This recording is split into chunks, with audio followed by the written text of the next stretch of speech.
We're live. We Hey, are. everybody, welcome to Nerdrotic TV recaps. We have a little bit to catch up on. It's been a little while with all the craziness going on in the world, but I am back. I'm your host, John Reed. You can follow me on Twitter at JohnReed16, and joining me as per usual for the CW content is Dennis Pathalkis at DeForce on Twitter. How's it going, Yep. Dennis? I wish I could say it was better, but after Tuesday's elections, but doing all right. Other than that, Well, I don't know whether you're a Trump or Hillary supporter. Let's just all, hope for the best going forward. Um, all I but can say is on Wednesday after the elections, we had 90-degree weather, and that was, I think, just a little preview of what kind of hell we're actually expecting. So, we shall see. Anyway, so let's try to get out of the real world for a little while and into the Berlanti verse, right? I guess that's what they're calling it these days. yes. Um, so like I said, we've got a little bit to catch up on. So we're just going to cover this week. Maybe we'll reference some of the stuff that maybe we didn't cover. We weren't able to talk about Legends of Tomorrow or Arrow from last week, but I think that all feeds into what we're talking about now. So not that big of a loss in my books. So Supergirl. This week was an interesting episode. I don't. It's weird because it didn't have as strong of a uh, like villain or like a case of the week style arc aside from Monel, Kara trying to bring Monel into her world and try to make a mini me out of him. Otherwise, it was just kind of a fun episode where some people stole some tech and Lena Luthor sets a trap to take them down and has Supergirl help her out with that. Actually, it was a pretty big episode, I think, just because you did have Mon-El starting to be assimilated into becoming an Earthling, if you will. Um, you had Alex Danvers finally coming out of the closet. I Mm-hmm. mean, good lord, that took us 4 episodes to do that. It's like, can you just speed it up a little Yeah. bit? You Saw that know? one coming? Yeah, totally. Yeah, yeah. We saw that one coming from episode 1 of this season. So, Hmm. um, and finally, we had the big reveal at the end of who the leader of Cadmus actually was. Yes, so I guess we'll not bury that headline. So it's Lena Luthor's mom, and is this the Luthor mom or the mom that gave her, like, she was adopted, right? So it could either be a Yeah, we Luthor we or it don't could be know. wherever. Yeah. It just kind of, But was dropped, hi mom. That was all she said. So we don't know if it's the right. adopted mom or what. Because that'd be crazy if Cadmus were being run by a Luthor right now. I mean, that would point heavily toward, the Luthor business absorbing Cadmus as part of their, a wing of their family business. I mean, that would point pretty strongly in that direction. But also point towards, having a Superboy as well. I mean, look, we're getting a Superboy. Like this is I'm happening. hoping. I'm hoping that's the case. So I guess let's break it down character by character, starting with Supergirl and Monel. I thought that this was cute, right? Like, it was funny. Like, she's trying to turn him into basically like a Clark Kent type, or a mini me, Yep. and the guy's just like a frat boy who just wants to sleep with all the girls. Like, he couldn't care less, right? Doesn't want to do any work. Just Yeah. wants to, eat his red vines and and screw pretty much. That's pretty much about it. Do you When he like the finds, actor playing Monel? yeah, he's fairly decent. The whole getting dressed thing kind of mirrored her in the very first season of her getting the outfit. Yep. The Supergirl outfit was just kind of funny. Um, and then the whole thing of her trying to figure out where the hell he was and hearing him in the closet with Miss Tessbacher. Yep. That was awesome. Yeah. And her reaction to just seeing them when she just kind of, falls back against the wall there. It was pretty funny. Yeah, I liked it. I mean, look, it was fun. But I still have a little bit of a problem with the actress playing Supergirl. I know you really like her. I find her to be a little bit too Perky. unassuming. Like, I know she's supposed to be, but it's too, like, it's almost like her own personality is seeping into it a little bit too much. Yeah. Um, But I have a little bit of an issue with that, and it's still bugging me in these little quirky, fun scenes. But other than that, it was really, really funny to see her vision of what Monel was supposed to be and what he actually ended up, being. Yeah, yeah. No, it was really good. I liked it. And because they can't have storylines for two black characters in the same episode, John Jones was barely in the episode. If I can't even really remember if he was or not, but we got a lot more James Olsen this week. Well, yeah, I mean, they're saving the whole McGann uh, and John Jones storyline, I think, for a little later Yes. on here, because it's going to come out after the whole sweeps week, Hmm. I believe. So, Which we'll get to a little later in this yes. podcast. Yeah, still, like, John is, I would say one of three main characters on the show. If I were to categorize the show, I would say it's Supergirl, John, and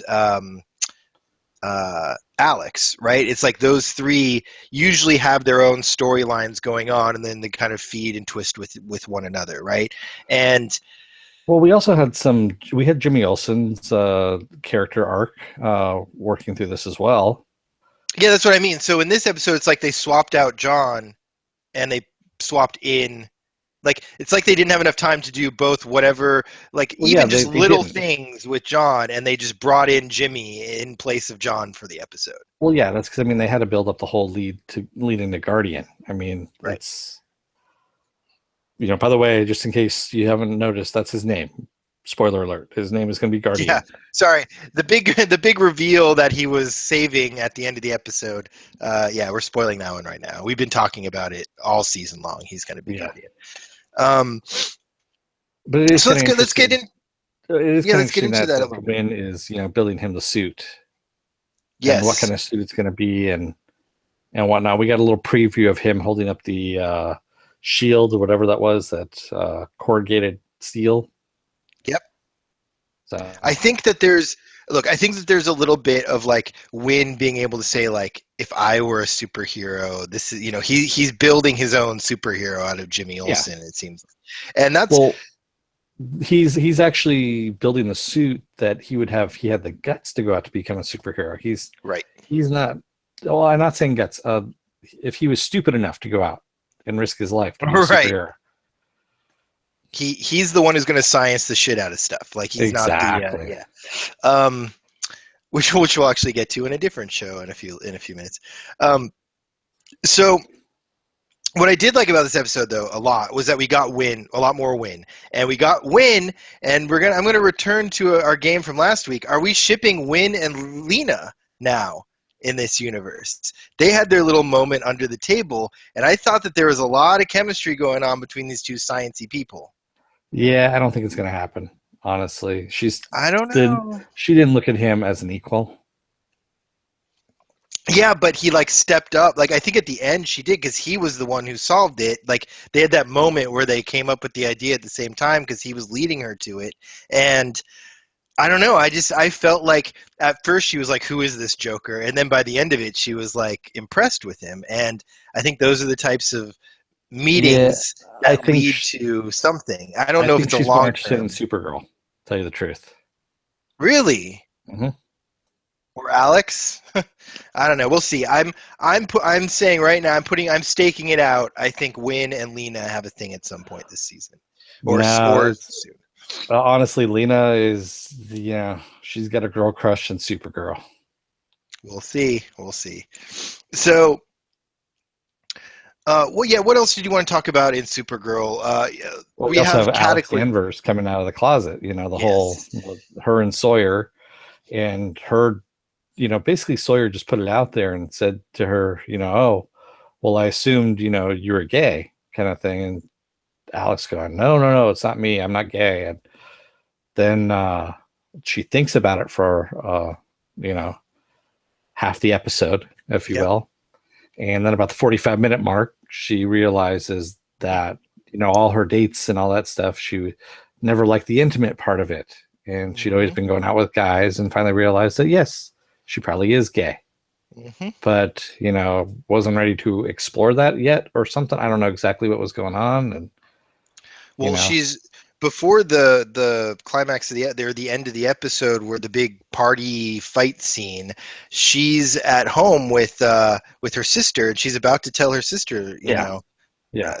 really come out to her sister, and Lena shows up at the door, um, and wants to get a hold of Supergirl and use Supergirl. So yeah, I mean it happened like it took a while to get to this point, but within the episode itself, it happened actually really quickly. It was like it starts the episode, the girl she has a crush on tells her she's broken up with her ex, and within a few more minutes, she's asked this girl out to drinks and been accused of Not being just asked her out, kind questioned. of hounded her to take, Yeah. to go out. She was pretty much, pressuring her. Come on, let's go out for drinks. Come on. The best way of getting rid of a broken heart is to drink, It's like, hey, wow. I mean, geez, just trying to get her drunk and Yeah, I need to get you drunk. Come on, let's do it. So yeah, look, I don't know where this is going. It seems like they're being a lot more overt about a lot of social issues in these shows this season. The Civil War episode of Legends of Tomorrow. We had some stuff on Legends of Tomorrow tonight. Uh, Mr. Terrific on air. Like, there's a lot of stuff going on in the Berlanti verse right now, striking a lot of kind of a lot of chords, and it's happening on a very kind of intimate character level, and I like how they're handling most of it. And look, Alex, she's this is going to be good for her character. I think we're going to get yeah. to. I felt like in the whole first season we barely really got to know her outside Well, of she's an that's what agent. this was. This episode was it built up three characters that we didn't know that much about. Monel, Alex, and Lena. That's what it was. It was Yep. character building for those three characters, and it did fairly quickly, which was nice. Yep. And it focused on Win and Jimmy, who we haven't had a lot of time with this season. So it actually kind of felt like a mini arc had ended or something, and this was starting a new kind of comic book mini arc. No, it brought in. It still had the Cadmus arc, which was good. I mean, Yeah, but we didn't even deal with Cadmus last week. exactly. That was the whole thing.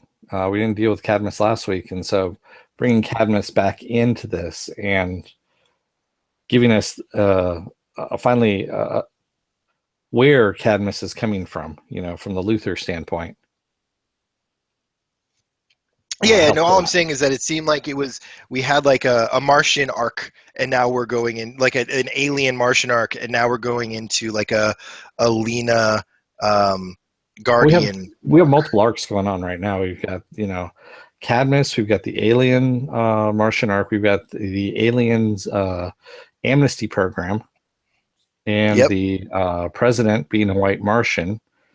And let's see, what else do we have? We also have the Superman, Yep. arc as well. Yes. We also have Mon-El.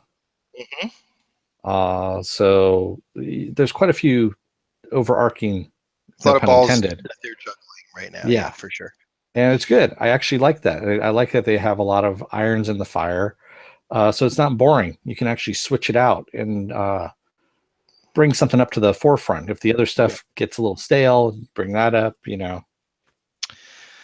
Speaking of a show, though, that is a little more boring and with a few less arcs going on at once, let's move on to Arrow for a little while here. Actually, Arrow became a lot more interesting this week. Yeah, no, sure. It's comparatively more interesting this week. I think they needed Prometheus. They needed a real challenge. They haven't had a real challenge all season. Remember a couple of episodes back when we were talking about how, we were questioning, is he starting to kill people again? And they weren't really answering that. They have answered it now. Yes, he was. He was killing Church's people. Yep. So, so we're going back to that whole morality now. Is, he was a serial killer essentially. Yes. And then he stopped. So and started. So. Yep. Yeah, exactly. And they're tracking it. And so last episode we didn't really talk about, or we didn't cover. And what ended up happening was Renee Wild Dog. It was a very Renee-centric episode. He gets tortured and gives up Oliver's identity, and Oliver basically has to deal with to church, and Oliver has to deal with church in some way, and he does it without killing him. But then Prometheus comes along and shoots an arrow through his throat. Throws a dagger. Oh, What it was it? does. The star. Yeah, the stars. So they get, so Prometheus is now uh, done church in, and he's the big bad that we're dealing with at this moment.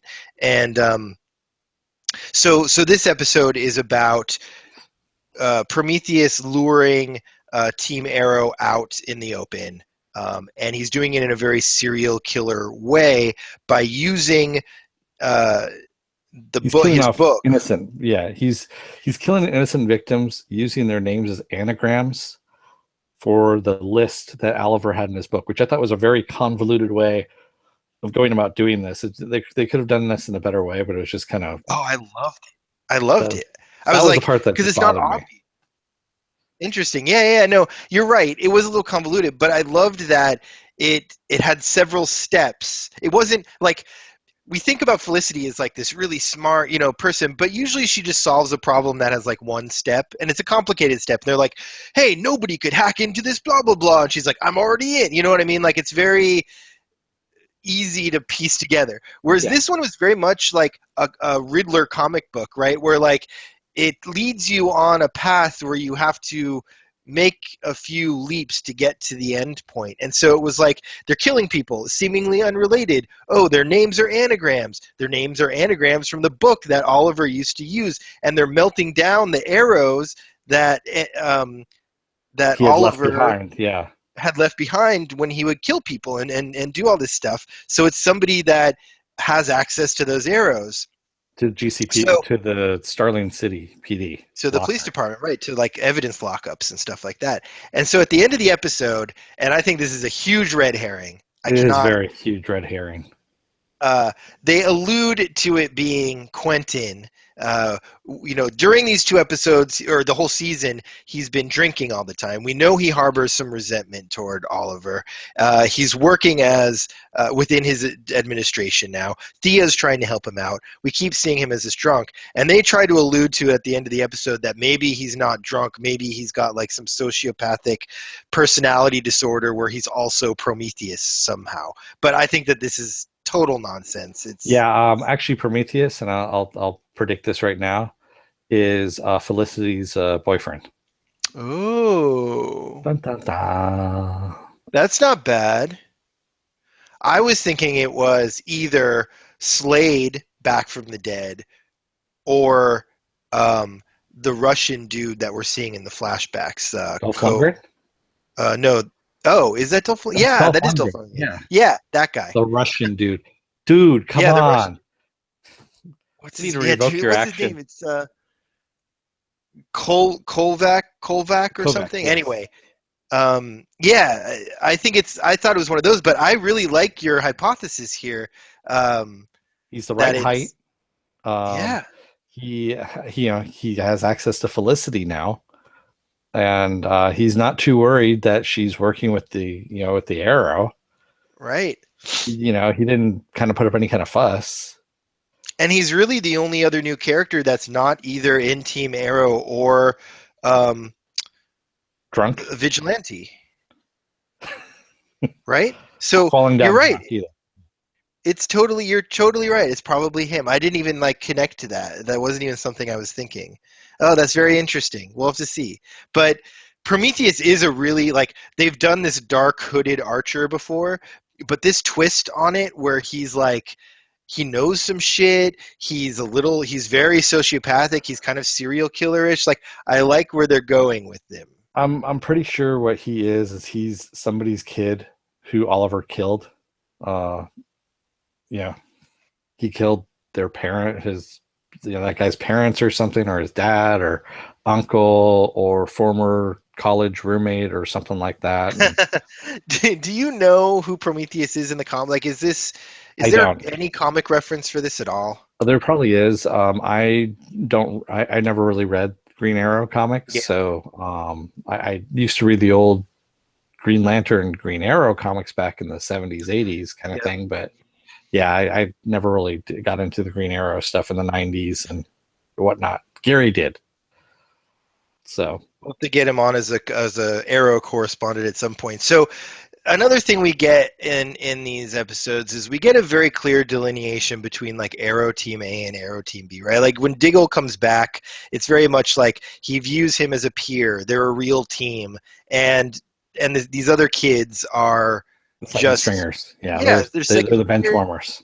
or it's almost like they're the expendable crew, right? Like they're the crew. He doesn't view it that way. Like, Oliver's thinking he's like a mentoring these kids. Like it's a very big brother type relationship. But that said, they just, these kids insist on like they should know everything and have complete trust, and it's this entitlement. Like they're really annoying, right? It's As a group. every episode this comes up. You think it's solved. Oliver apologizes, and then we go right back to it again.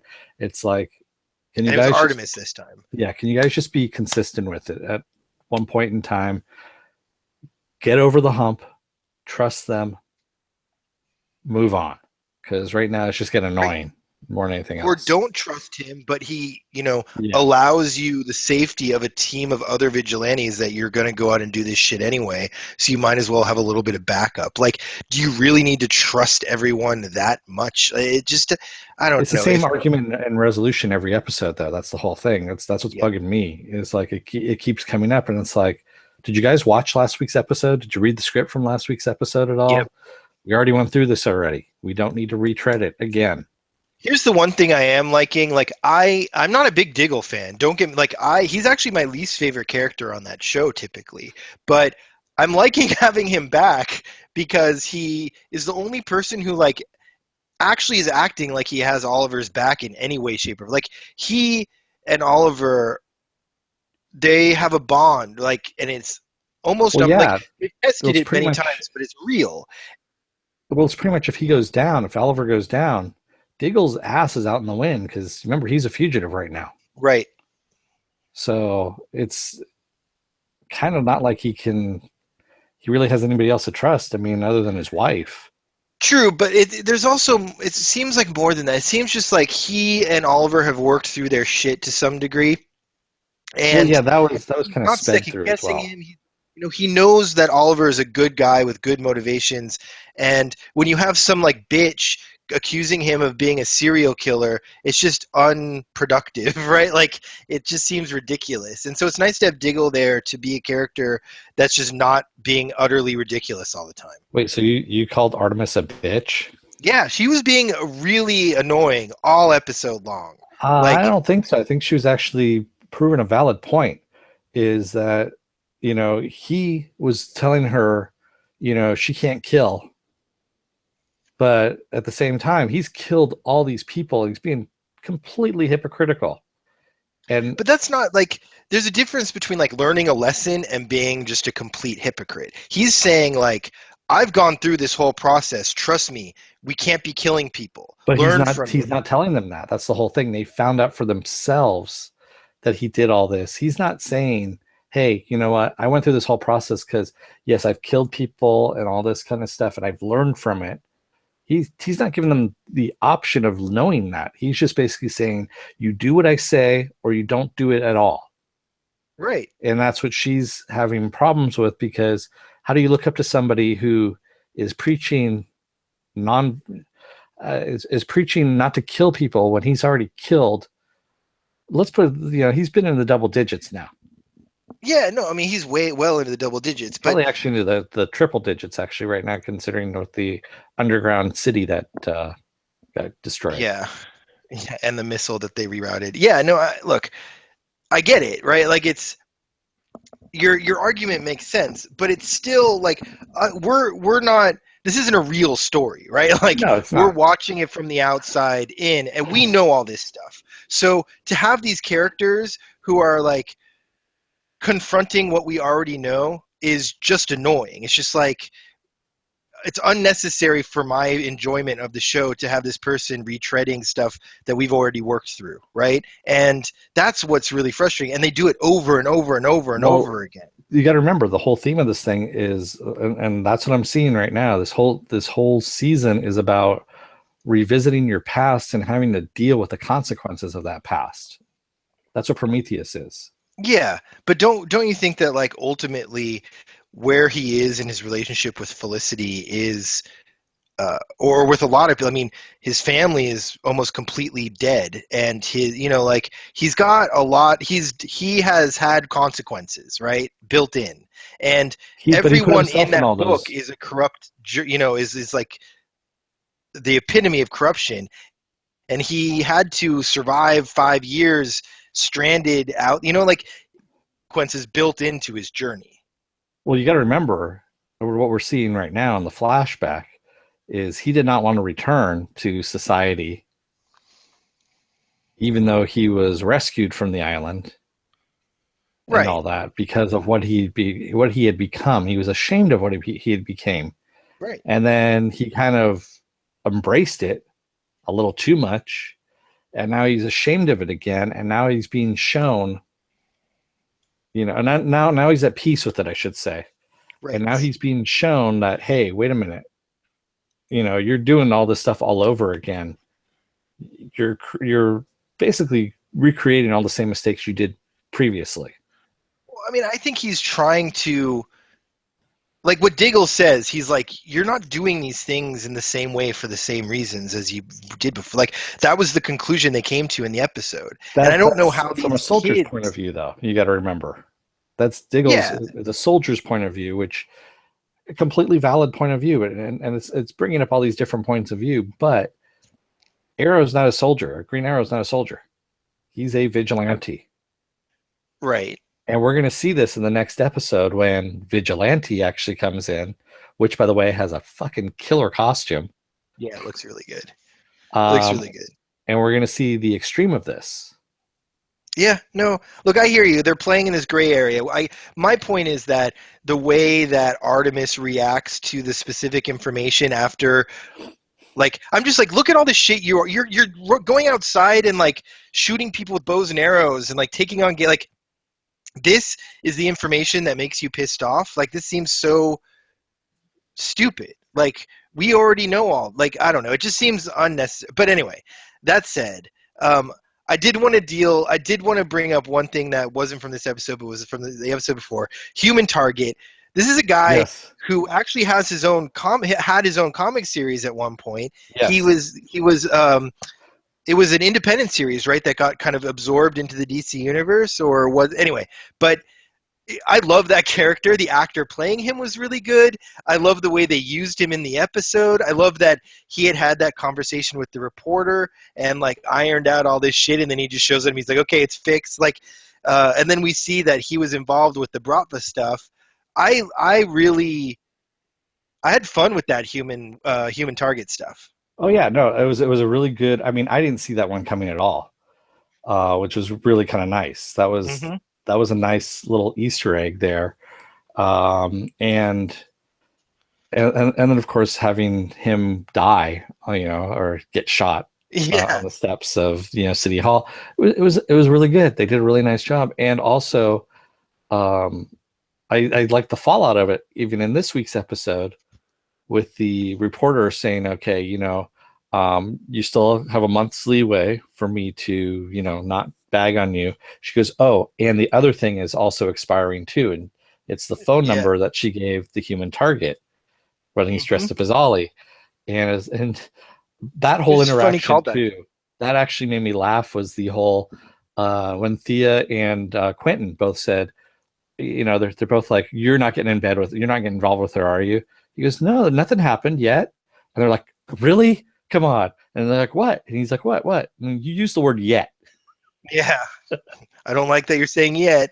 Yeah. Yeah, that was great. I I enjoyed that episode more than I think I should have, and I think that's why I was in such a bad mood when this episode centered around Artemis just being pouty to me. Like I get it, I get where you're coming from. I probably was viewing it with a little bit too much annoyance given her, what she just learned and all of that stuff. But it's just all these kids are so bratty all the time for whatever reason, and it's just so annoying. It's so annoying. I did like that Mr. Terrific actually gets pulled aside and gets to, allowed to do some science work with Felicity, and we get to see him Science the be shit out of Felicity's it. equal again. Yes, Yep. which was They could good. put together like a science hero show with like Felicity, Mr. Terrific, Win, and Cisco And and Palmer. Palmer. Yeah, that'd be good. Vibe, Yeah. Adam. That'd be a fun show. Um, so yeah, They can call so it I guess let's sidekicks. yeah, sidekicks. That's good. Um, what anything else on Arrow? Well, I guess how The excited are you for? flashbacks. Oh yeah, yeah. Okay, so this is your arena. You Yeah, know, I the barely flashbacks pay are attention to awesome. the flashbacks. No, the So flashbacks are what actually happened very in the last relevant. couple? The flashbacks are extremely relevant because we're seeing Oliver, basically refusing to go home. He's avoiding going home because he doesn't like who he's become. And at the same time, we're also seeing, his past again catching up with him of who he has become. He's become reckless, one, Mm-hmm. and he's doing anything he can in order to basically make the ends the means meet the end, on that one. And he's screwing up a lot of stuff that we're seeing, and it's biting him in the ass. And Yep. I think we're going to get this tied into what's going on with Prometheus.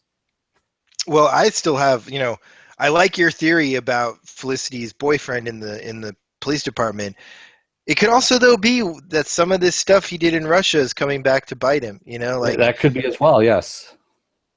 um he's involved with some really shady stuff, and this is him doing the wrong things for the wrong reasons. And I think that's why it's so refreshing to see Oliver now seemingly in a much more healthy mind space, doing maybe the wrong things for the right reasons or the right things for the right reasons, right? So See, I don't think um so. I think he's still deluding himself that he's doing the right thing because he's still killing people. yeah, but he's killing bad people. It doesn't make any difference. You're still killing people. It doesn't make any difference He's not if Batman. Like, there's yeah, but the he's a thing dude with an is, arrow. There's only so much you can make be cool about the arrow. And by the way, you got another trick arrow, which you've been waiting for when he did the well, it was the parachute one again, and yeah, I was kind of like, but he it's used the it in a parachute cool one. way. It was used in a cool way though, It right? was, Like he did it yeah. out of the train. Like that was fun. And I was like, oh, I thought you'd be happier about that. You've been looking for more trick arrow type stuff. But I want another boxing glove. I want an actual boxing glove arrow. oof, Yeah. yeah. Um yeah, no, but I don't agree. I feel like Oliver is I feel like, first of all, like I said, he's a dude with a bow and arrow. There's only so much you can make cool about that, and it's gonna kill people, right? Like it's a bow and arrow. Well, not So necessarily. In the comics, it's all trick arrows, and they're all. He doesn't use them to kill people. He uses them to incapacitate them or capture them, that kind of yeah, thing. And I think that's what we're getting to is him finally realizing that he can't kill people anymore. He's just, he's got to capture them and put them away, yeah, but the incarcerate them. journey he went on in earlier episode, like all the Ra's al Ghul stuff, like a lot of the stuff they've gone through on Arrow is getting him to the point where he's found a balance between killing everybody and killing nobody, right? And I feel like he's got to this point where he's like, okay, I'm going to like effectively figure out who it's right to kill and who's not, and I'm going to trust myself. And he's trusting that he's doing everything correctly. And I think the audience should also be skeptical but trusting that he's a good guy. So if he's choosing to kill, you know what I mean? Like But I again, that's just being judge, jury, and executioner. You're basically saying, okay, uh, I liken it to The Simpsons with Snake sitting on the top of the Quickie Mart. You live, you die, you live, you die. Shooting off the shotgun. And yeah, but it's like I think the difference though is that it's somebody that we can trust to be judge jury. You know what I mean? Like when you're reading comic can books, you? there's a lot of people who kill, right? Like there's Punisher, right? Like there are a lot of people who are gray area heroes, and I feel like that's where this show is living right now, is in the gray area hero that we trust is a hero, even though they live in this gray. Yeah, but you have, I mean, the Punisher is very black and white. I don't even think it's really gray. I think it's more black and white. Whereas Arrow here, we're going to see with Prometheus, it's again, a lot of these people, like they were saying, that he had on the list, there were doctors, lawyers, bankers, all that kind of stuff. And they had their hands in, maybe laundering some money here and there or something like that. Yeah, I mean, he shouldn't be killing those guys. But like, That's what if he Ra's was al doing. Ghul is going to try to blow up the city, or if Damien Dark is building an ark underground, like these are the guys he's got to be able to kill if he gets the chance, or they're just going to continue to fuck him up. I've never understood why these guys like try to like imprison these superpowered gods in these cells. They always break out. Like, I mean, how many Batman stories are about like should he kill the Joker or shouldn't he kill the Joker? And I think that, you know, I think it's decisively yes. You know what I mean? Like Well, we've yeah, I we've mean, kind of eventually he does end up killing. I mean, yes, in the comics he does end up killing him, and that actually changes him forever, kind of thing. And yeah, and that's the whole thing is once you cross that line, it's like, okay, it again, it's that whole morality play. It's like, where do you draw the line as to what do you consider an infraction big enough to start killing people? To say this person should die. right. You Well, and know, they've built this whole verse, this whole TV universe in a very grounded, quote unquote, reality, right? It's not a lot of monsters. There's not a lot of robots. There's not a lot of things run. There's some, but I'm saying like the there's a lot. I majority of mean, the people that the majority of their adversaries are humans with human followers, right? Like, I don't know. Did you see the wave of guys that came in with Deathstroke? Those guys yeah, were all no, hopped up sure, on Miracu juice. but they were humans before that, and like in Legends of Tomorrow, right? The episode where they had all the zombies, like we're fine with them killing them because they're zombies, but the majority of the time they're going to be going against an adversary that has thugs and that are human. It's not a universe full of Yeah, they're not zombies, right? killing It's not The everybody. Walking Dead, right? I mean, Arrow is really the only show right now in the CW where people are being offed pretty much every week. Yeah, no, I agree. I think it's just an interesting discussion to have. I'm playing devil's advocate to some degree, but I also think that um, I don't look at Arrow as morally compromised right now for doing the things he's doing. I think you're going to see. I think he's more balanced than he's been. I think you're going to see not that much difference between him and Kovac in this flashback episode. With the flashbacks, I think that's where they're leading to, is to, you know, um, not that far apart as to where he is now. Yeah, And I believe that's where they're going to with that. that's interesting. Like, I still feel like okay, we'll have to see what ends up happening. But I am feeling very different about this show than you are. I'm in a place where I feel like they've done that storyline that you're kind of talking about, like where he was in this dark, morally bad place, killing tons of people, and then they did it where he was guilt-ridden and killing no one at his own detriment. And I feel like at the point they are right now, he may look at himself and question the things he's doing a little bit, but I think he's living in a much more um, balanced place. Even Yeah, if see, I don't think even he if it is. is okay, I'm interested to see where it goes. Yeah. I would if it does go the way you're thinking it's going. I feel like they've already done that. Like I would hate that because it would feel like everything that led up to season 3. Well, no, we're having consequences for his actions that he did previous, and how do you In tell season 1. somebody, in season 1 and 2, and it's Yeah. kind of like with Rory, how do you tell somebody, oh, hey kid, sorry, I killed your family because it saved X amount of people? Yep. Yeah. No. Yeah. Okay. Well, we'll see. It's interesting. I think that this is. I'm going to be more excited to talk about Arrow week to week with you now because we are viewing it so differently. I'm curious to see where it goes and if either of us change in our perception of this thing. And maybe that's why you're enjoying the flashbacks more than I am Yeah. because I'm viewing it so disconnected, and you're viewing it as like very connected. So Well, it's yeah, interesting. Berlanti doesn't put this stuff in lightly, and just go, oh, you know what? It's just we're going to throw it in there to see what he was doing at this time. Yep. No, No, he ties it together. I hear you. I hear you. I mean, look, the magical stuff that was going on during the Damien Dark season Hmm. was awful. Like it Yeah, was loose, tertiarily connected. The only one that made any sense was the Constantine one, and and that was a badass yeah, episode. That was just awesome. that was a great episode. So let's talk about Legends of Tomorrow. Um, I like this week's Man, episode. this show's been so good. I liked last week more than you did. They went to the Civil War, they dealt with slavery and a lot of heady stuff, but they also got into fun zombie killing um, and Ray Palmer dealing with life after the atom, right? So Being a sidekick, um, yeah, being a sidekick instead of a the main hero. character. So it was a fun episode. It was fun and it was interesting, and I think it had something to say. That said, this episode was the thing that I kept thinking when watching this episode. The thing that I thought about the most was this is what I experience when I'm reading good comic books. Like Yes. like there's a team up happening. There's good story. They're going in. There's time travel. There's funny references. It has like everything that makes a good comic book. Let's say 4-issue arc this episode had contained within the episode itself, um, Well, not only and that, we also see the consequences of just the ripples, the small ripples, yes, because Martin wasn't supposed to be at the White House, but because of their ripples, he now was at the White House at this hmm point in time as an because of advisor. Dark's, yes. Yeah.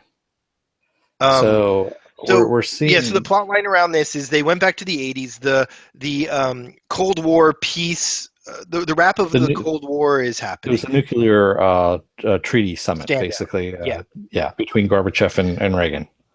and Reagan. So uh, Damien Dark has become a special advisor to these proceedings, and they think that, and so they need to figure out how this is, why he's doing this, how this is going to change stuff. They need to stop it from happening. At the same time, we're dealing with Sarah, who wants to kill Damien Dark To save her um, sister. because of her, yeah, to save her sister, and because her sister died, but she can't change what's happening or she can't change the things that are supposed to be happening for fear of screwing up the timeline. Well, yeah, if she And kills him now when he's supposed to die in, yeah, Starling who knows City what'll happen. or Star City. Yeah, what kind of paradox are you going to get out of Little that? nitpick here, though. We know that Damien Dark wasn't supposed to be here in the first place doing this stuff, so you would think that she could take him out if she, anyway. But No, he's still alive though in that timeline. In sure, that but point in time. there's already a ripple because he shouldn't have been there in the first place. Because him being there is what lures Martin, who is working as a scientist. We actually don't know why Martin's there. But he was supposed to be there, but he wasn't supposed to talk to Damien Dark on that bench, and that only happens because Damien Dark is inserted into the mix when he shouldn't have been. True, and yeah, he does get stabbed because he's not supposed to be in the part. Yeah, Right, and we get some Back to the Future type stuff, a couple Back to the Future references, and I some did. I very did like the "you're not thinking fourth dimensionally," and when he said that, I knew yep, exactly what it was, and I yep, love that Jackson called him out on it. yep, Oh, and Doc Brown. Who the hell's yeah, Doc Brown? totally. Did you just throw a Doc Brown reference at me? What?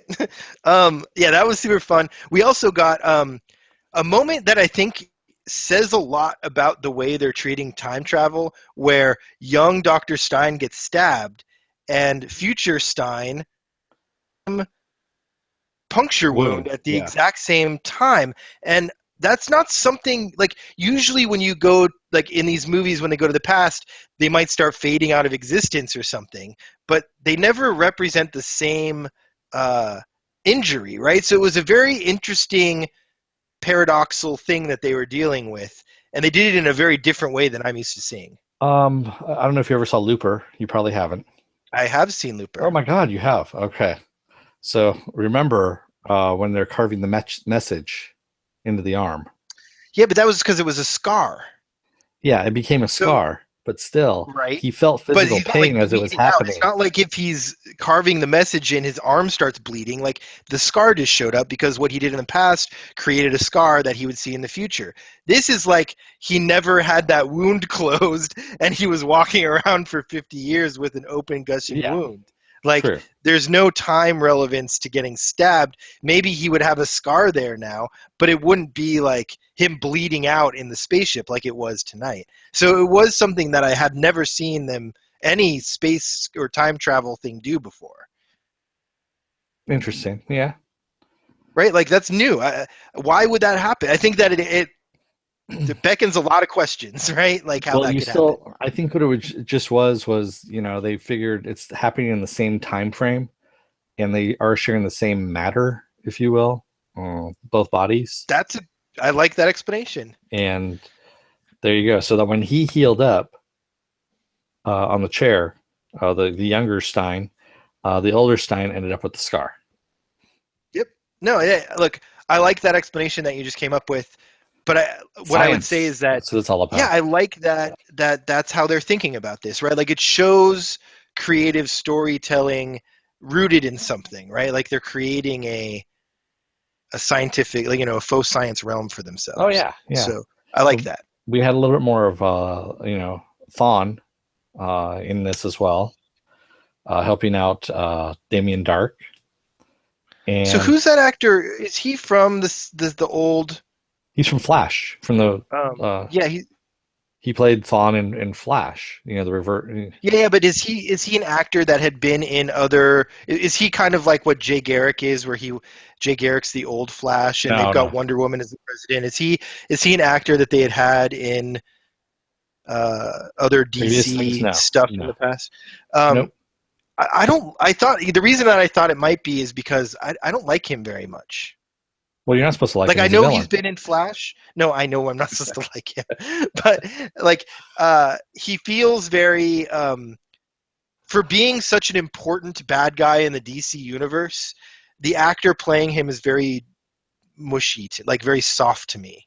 He's not very. Um, Well, what he's there's doing is nothing. he's playing an impatient speedster. Is what he's doing. He seems He's like a soccer dad. Like he doesn't seem like a. Yeah, he's an impatient speedster that he's got an agenda. He wants to do it now. We saw a little bit of this in Barry too in the Flash. What was it? I think it was last week. No, 2 weeks ago, where Barry at one point is talking about how boring it is being a speedster, watching normal people and everything Yeah, else. You know, it seems like time is moving really slow. so slowly. Yeah, Yeah, and that's exactly what we're seeing, I think, from Thawne, is that he just wants the stuff to move along, but he knows he has to wait for all us normal people right. to kind of catch up to where he's at. And so he's a dick. Yeah, he's a total dick, and he. So one of the big things that this show talks about, and I think Thawne kind of fits into this, is it's raising, and it consistently raises the question, like, if you could go back in time and stop Donald Trump from being elected They're being born.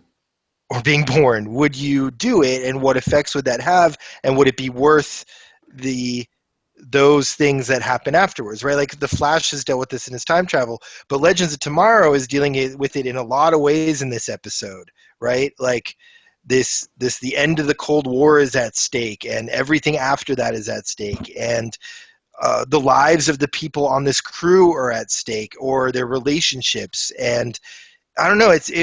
I thought that this episode was like really impactful in that way. Well, yeah, I mean, we're also seeing this in the show Timeless as well. That's going on. Which I also Uh, like. That which, yeah, show, guys, if you're listening to this, our audience of two, you guys should also watch Timeless because that show is in danger of being canceled already, and well, it's on it's NBC. fun. It's a really That's fun, why good show. Yeah, NBC and look, it's not doesn't do well with sci-fi. no, but it is a good show. It's well done. I like all the actors and characters in it. So if you like Legends of Tomorrow, it's not superheroes, but it's still fun. And the nice thing about that one is you actually do get changes in history that do Yes. affect, they affect the characters, they affect society. Abraham Lincoln, James Bond. Yeah, it's It's actually fun really stuff. good. Yeah, Yeah. and it's told in a more realistic way, of course, than Legends of Tomorrow. You don't have superheroes; you have people just trying to basically survive. Yeah. And you got a Dr. Haywood type, like an actual historian along for the ride, but they actually come off as an actual historian, unlike Dr. Haywood in this, which comes off as And, a frat and boy who went to speaking history of class. Haywood, I actually kind of liked him in this episode. I was gonna wonder. Okay, so this was the episode I was watching where I wanted to ask you, what do you think of him now? Because I agree, I think he's really fun. I'm still not warmed up to him, but the whole You got a hug. thing, He yeah, wants a hug. He just wants I gotta hugs. get, gotta hug, gotta get a hug. And she's like, okay, just one. And he goes, oh, it's going to happen a lot more often than this.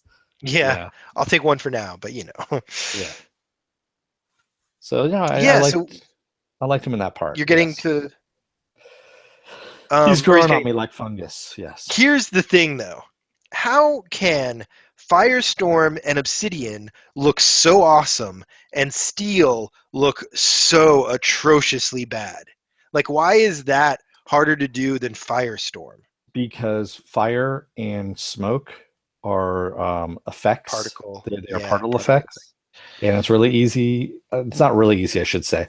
It's easier to do particle effects than it is to do um, textures. And But that no, no, texture no. on a living person and make it look like a living person is completely different.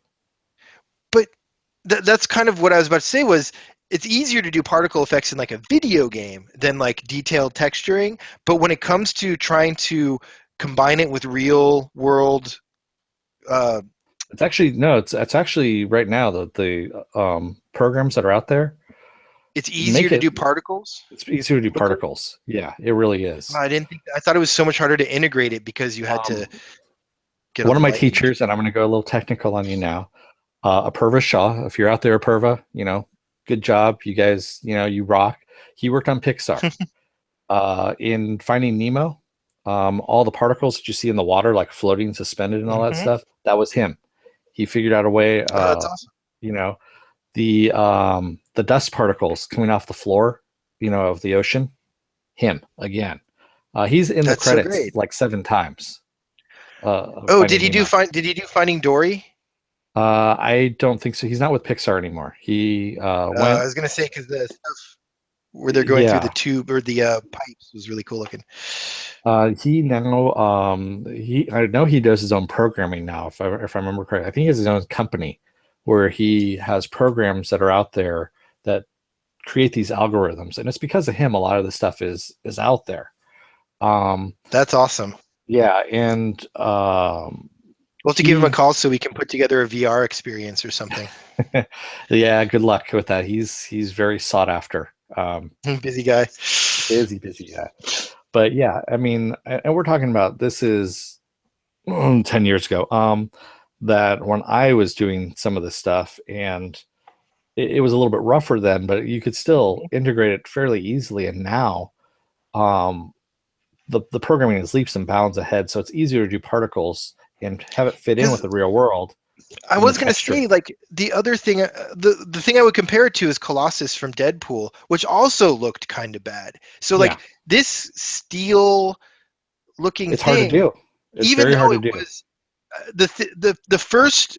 Do you remember when Terminator 2 came out and those liquid metal effects were Mhm. like the coolest thing anyone had ever seen? That was state of And the art, and it was built especially for that.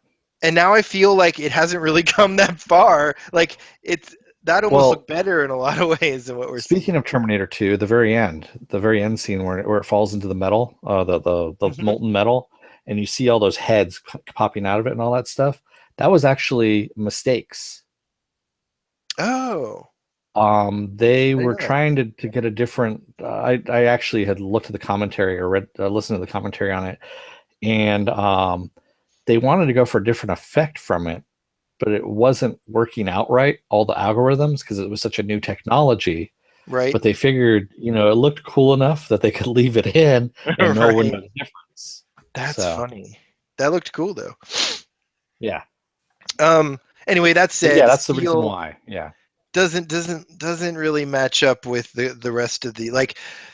The flash effects are particularly bad when they try to do fight scenes in the Speed Force. Hmm. But other than that, like Firestorm, I think looks fantastic. I think they showed off Firestorm in this episode more than they have in a long time. Um, He just popped up twice. That was it. I mean, and but you like had, visually showed him like yeah, you saw him up close and flame on, and like uh, he had that fight scene where he saved Ray and Mick.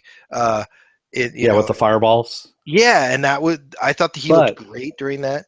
they did miss one opportunity because we've already talked about, we've already seen Firestorm transmute molecules. Yes. The bullet scene, when the bullets are flying towards him, and this has happened in the comics before, in the old comics when Firestorm first came out in the 90s. Um, what they should have done was have him, create that field, and when the bullets hit the field, have them turn to flowers. Oh, that would be awesome. Yeah. So cute. So pretty. Well, it was one of those things he has done in the comics where you just see them Yeah. kind of turn to flowers and they fall. Yeah, no, you're right. They don't use him as a transmutation uh, And power set. and They that's what we use had it. Dr. Stein talking about the entire episode. Remember the younger Stein Yeah. talking about transmutation? And I'm like, yeah, that's what your whole character is about, supposed to be about, but we don't see that, you No, know. they just use him as basically the Human Torch with the Yeah, with two people. fireballs and flying abilities. Yeah, yeah, and I think you're right. They should. They'll probably get there. These guys know what they're doing, and I think eventually they'll probably get to some of the transmutation stuff. I hope they do anyway. It was just a missed opportunity. That's all. So what wasn't a missed opportunity, yeah, was we got Thawne back to sorry, not Thawne. We got Obsidian back. Um, Did you notice who the our actor was, by the way, who played no, I Obsidian? was going to ask you. Oh my God, really? I Have don't you ever notice actors very well. have you ever seen a little movie called Aliens? Oh, I didn't. I don't like the Alien movies. Oh my God, you ever seen the movie Pumpkinhead? No, I haven't seen Pumpkinhead. What's Did you ever see the Pumpkinhead? TV show Millennium that was based off of the X Yes, Files? Do I've you seen know who Millennium. starred in Millennium? No, this guy. Yes, Who is he it? was he was the guy who played Frank Black in Millennium. He's Lance Okay, Hendrickson, Lance Hendrickson. guy who played Awesome. Bishop the Alien in Aliens. Bishop Yes, the Android. Bishop the Android, I should say, in Aliens. that's awesome. So this is a cult favorite, if you will. He's not just a cult favorite; he's a cult icon. He's a sci-fi icon. Yeah. So look, I love that he shows up and he goes to Vixen and he's like, "Why did you abandon us?" And she kind of explains her side of stuff, and and then he helps out. He's an old guy now. He's an old gay guy, and I don't know. We don't know that. We don't know that until the end. That's the whole Until the thing. I end. mean, Yeah, yeah. and so it's another DC character coming out of the closet, if you will. Hmm. It's the week of that. Yeah, it really is, honestly. How do you like this? I don't know the character very well. I'm gonna have to go back. I may do a JSA binge this week. I'm gonna read some JSA comics, but specifically ones with Obsidian because this character has very much intrigued me in the last couple episodes he's been in. If I remember correctly, Obsidian in the comics is actually black, but Yeah, I could be wrong. I'm pretty sure you're right. So, or Um, African American, So, yeah, no. So I'm going to read some of those and learn the character a little bit better, read some JSA stuff. But how do you like seeing Obsidian and Vixen's relationship? The black member of the old 40s team and the gay member of the old 40s team back together again. it was okay. It seemed a bit forced, but we needed a little bit of a tie-in to find out what happened to the JSA, and Yep. we don't know if that's actually going to be repaired when Vixen goes back to her own time. Yep. Yep. So, I also loved when we first see Obsidian, we see him using his powers before he shows up. And that shot of like the lights going out and you see the smoke going through the rafters mhm. was so unlike these shows. It looked so different from how these things usually look. It was almost like POV. It was really cool. Like I liked what they did there. Well, yeah, there was also Vixen hitting her amulet Yes. and getting eagle vision so that she Oh, could. so it was through the Eagle Vision, right? Yeah. Yeah, no, it looked cool. Like that was I thought it might be Thawne or uh maybe like Zoom, not Zoom. Who was the one from Earth 2? Uh the speedster in black. Oh, yeah. Is that no, The it's evil Zoom. Flash, whatever. Yeah, it's Zoom. It is Zoom. No.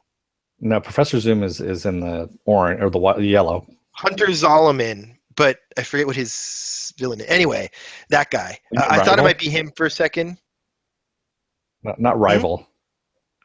No, it's not Rival. It was the big bad guy last season on Oh, Flash. yeah. Okay. Yeah. Um, but anyway, I thought it was going to be him at first because it was zooming around so quickly, and it was smoking, not like zoom zoom. Yeah, when I saw the smoke, I knew it was Obsidian because we had seen it already happen in the Yeah, 40s. That's how yeah. Obsidian trapped the group. So, I was just so happy to see him show up. He's a very cool character, and I can't wait to read a little bit more about him. Um, what else? Okay, so how do you like how they've been using Sarah as the captain? I think that she's fit into that role pretty well. oh yeah, no, I like it a lot. My main thing that I liked in this episode was Ray and Mick's interaction, Yes. and Mick giving Ray Captain Cold's gun and saying hey, here's how you can be a hero again is by Be using more like this. Snart. Yeah, Yep. and then he says, well, in order to use the gun, you gotta kind of have to have an attitude, and if you're going to work with me, oh, you can't care about anything, kind of thing, and Got you to be kind of, cool like yeah, Snart. you got to be cool, and it doesn't work, and he realizes, he starts realizing that he He's trying to misses replace. Snart. Yeah, Yeah. and he's trying to replace him, but really doesn't want to replace him, and he hates himself for having these feelings. hmm And Ray figures out that he's just he needs to learn more about himself without the suit, and he's not Snart. He's his own guy. He likes science. He's starting to have like a self-discovery period. At one point he's even like, is this what like an existential crisis feels like? um I like I like Ray. I hope he gets his suit back soon though, because I do like the Atom suit in these shows. Yes. Yeah. And also the powers too. I mean, it's kind of cool. Yeah. um so anything else before we talk about what is to come for all of these shows? Yeah, because at the very end of the episode, we had Thawne decides to take Damien Dark with him into the future. Yeah, he had that cool pod, the glass The future glass pod. pod is actually Metron's chair. What's Metron's chair? Metron is one of the new gods, if you will, Oh and wow. that was a time traveling chair that he had stolen Oh from, yeah. and that's how he traveled I through didn't see that time. before. And so it's kind of interesting to see where did Thawne get that from. Yeah. So there's the new gods around somewhere. Well, it also could be, and this is the other thing is Metron's chair, or something similar to it, was used by the Legion of Superheroes, the 31st Century Legion of Superheroes. The time travelers that came from the future. Yes, The exactly. basically the JSA of the future, right? Yeah, and they use that same kind of chair as well. So we don't know. It could be Metron's chair. It could be the, you know, chair from Legion of Superheroes from the 31st century. I could totally see Legion of Superheroes showing up. Yeah. So either way, it's going to be awesome. Yep. Because we know that the new gods do exist in Supergirl's world. So Which we're I think having we're a going to be seeing a crossover. little bit more of. Yeah. Yes. So See how I segued that? nice segue. Nice hoverboard. So we want to talk a little bit before we go about what's coming up on these shows. But before we do, for all this content that you're hearing right now, you can always get everything at the website at nerdrotic.com if you want to get all of the um, live links that we send out, we do those via Facebook on our Facebook page at facebook.com/nerdrotic podcast. You can also follow me on Twitter at JohnReed16. I'll try not to tweet too much about the political stuff going on right now. You can also follow Dennis at DeForce. Right here. Right there. And you can follow our official Twitter feed at Nerdrotics. That's with an S. Please tweet at us, ask us questions. The best thing you could possibly do if you enjoy what we do at all is to subscribe to us on iTunes and leave a review. We're going to start putting some prize packs together for anyone who leaves reviews, so those will be upcoming. And yeah, let's go into this stuff one. too. Stuff that you can't get anyplace else. Exactly. We've got awesome retailer privileges for some of this stuff. So stay tuned for all of that, and keep coming back for all this stuff. We'll be covering all of Supergirl all of the CW stuff next week. Supergirl on Monday, Flash on Tuesday, and Arrow and Legends of Tomorrow on Thursday. Dennis and Gary will also be doing their typical Ash versus Evil Dead podcast. We haven't been able to get to The Walking Dead for a couple weeks, so we'll try to get to that this weekend as well. And as per usual, Westworld will be covered by the king and queen of Nerdrotic, Gary and Melissa. Anything else before we go into what this awesome crossover looks to be, Dennis? Not that I can think of. I think we pretty much covered everything in these episodes. So, what they've announced, we saw. Wait, one other thing. Next week is going to be Jonah Hex returns on Legend of Tomorrow, which is my favorite DC character. So, the Wild West on Legends of Tomorrow with Jonah Hex. We're going to get some Jonah Hex. We're going to get some Guardian. We're going to get some Parasite, and we're going to get some Vigilante, all coming up next week. So next week's going to be awesome. Great. It's. I know that Sweeps is usually only a week in November, but I think they pretty much stretched it out to a whole month at this point. I think this is really where they're kicking off Sweeps is next week on the CW. So stay tuned for all of that. But coming later this month is the big CW crossover where Supergirl 4-episode crossover. 4 episodes. 4 episodes. So an episode for every single show. So Supergirl, Flash, Arrow, and Legends of Tomorrow in that order. Yes. So, Dennis, what is the top, or what they're handling an actual storyline, right, from the comics? Invasion is what it's called. So 1980. What is this? Invasion, and it's about an alien invasion to Earth. And it's where these aliens can take over the mind of other aliens and force them to do their bidding. And we actually saw them in the Green Lantern movie. I don't know if you remember. They were the first world that the Guardians decided to build a ring against, because these, creatures, the Dominion as they're called, were trying to take over, other worlds using mind control. And that's what willpower came from for the rings, was to fight. Yep. So theoretically, this is all happening in the Supergirl universe. I mean, that's where we're dealing with aliens, right? So we have to imagine that the rest of the heroes will be brought into the CW or the Supergirl universe, right? Or it just could be that now, because of Flashpoint, everyone's all in the same universe. I don't know. But I thought we saw after Flashpoint that wasn't the case. Didn't we? I don't honestly know, tell you the truth, how they're going to work it. Yeah. So my theory, my running theory is that they'll be, that the Flash will bring them into the Supergirl universe. But what are some things to look out for in this? It looks like White Canary is back. No, sorry. Are we getting Laurel back? Is my question. Well, yeah, we are getting Laurel back at some point. Do you think it's happening in this crossover?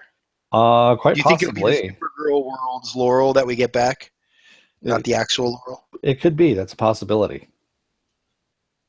I mean, But there's a definite possibility. I don't know what for sure. what else? The trailer was really cool. Like you saw them all teamed up. You saw Supergirl really giddy about the team they had assembled. It seems to be all the heavy hitters from all the different shows.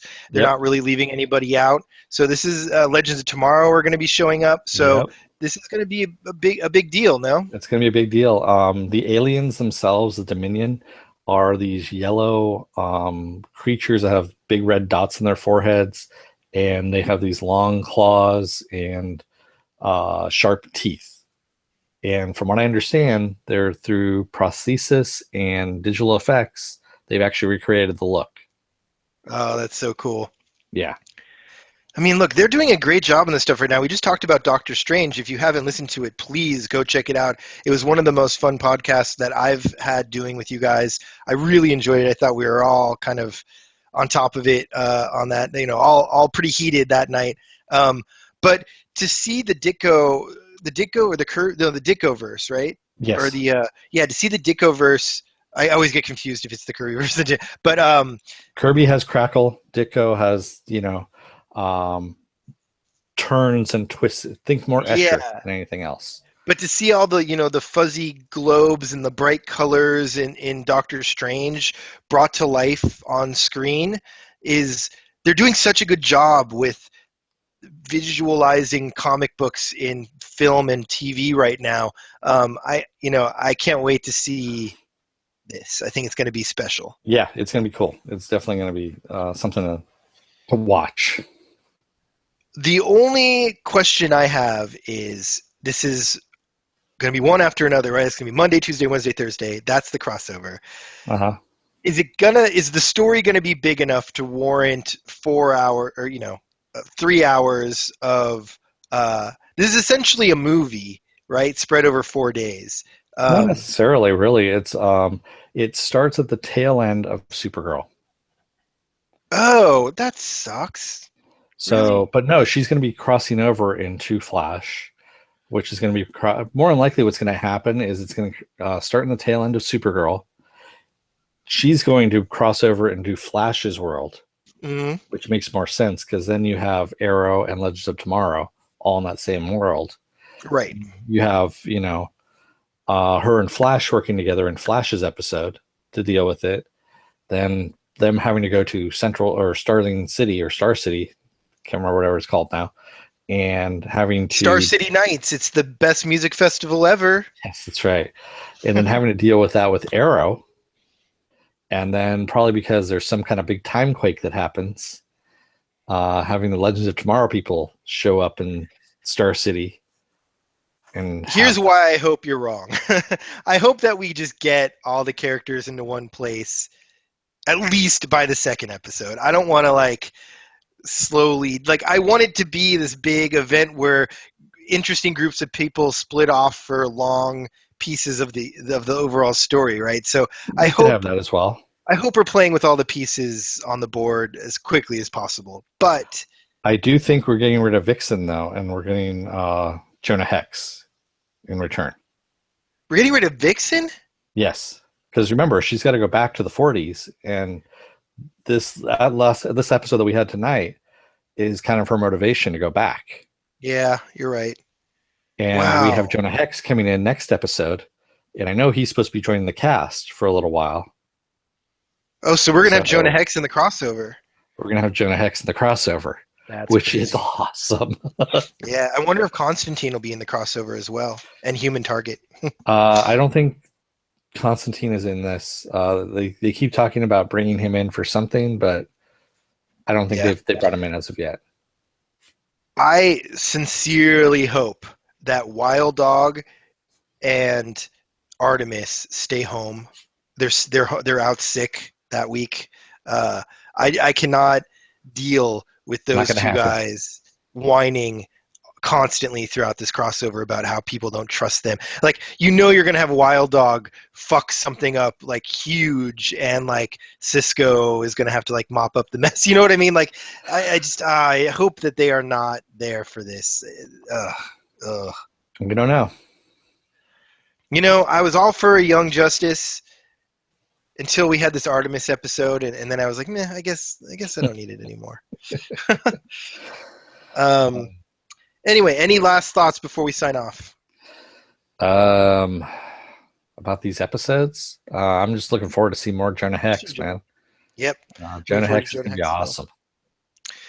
I'm looking forward to Star City Nights. Meanwhile, why did they call it Star City Nights and not like Starry Nights or something like that? Like that was the stupidest. They could do a play on Star so Because it's supposed well. to be a benefit for Star City. No, I get it, but still, you think they could come up with a more creative. It's a music festival. Anyway, Yeah, but it it was just held in a bothered me hockey because I was arena. like Starry Nights. True, good hockey arena. Um, well, until next time, I guess we should just sign off, get out of here. It's been Yep. a long one. Yeah. Don't let the door hit your ass on the way out, America. Awesome, awesome, awesome, awesome, awesome, awesome. Bye, bye, See everybody. ya.